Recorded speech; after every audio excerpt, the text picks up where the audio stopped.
মে মাসে অতি তীব্র তাপপ্রবাহের শঙ্কা নেই বলে জানিয়েছে আবহাওয়া অফিস। শুক্রবার নিয়মিত ব্রিফিংয়ে জানানো হয়েছে, তীব্র তাপদাহের পর গতরাতে ঢাকায় 10 মিলিমিটার বৃষ্টিপাত হয়েছে। অবশেষে ঢাকার বিভিন্ন জায়গায় স্বস্তির বৃষ্টিতে সকালের আবহাওয়া কিছুটা কমেছে।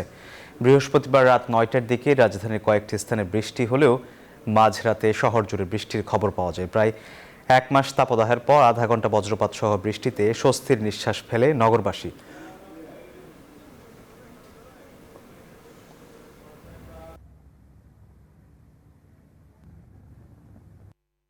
সামগ্রিকভাবে সারা দেশে স্বাভাবিক বৃষ্টিপাতের সম্ভাবনা রয়েছে এবং এই মাসে 3 থেকে 5টি শিলাবৃষ্টি সহ হালকা কালবৈশাখী ঝড়ের সম্ভাবনা রয়েছে এবং 1 থেকে 2টি মাঝারি থেকে তীব্র কালবৈশাখী ঝড়ের সম্ভাবনা রয়েছে। মে মাসে দেশের কোথাও কোথাও 1 থেকে 3টি মৃদু থেকে মাঝারি ধরনের তাপপ্রবাহ এবং 1 থেকে 2টি তীব্র তাপপ্রবাহের সম্ভাবনা রয়েছে।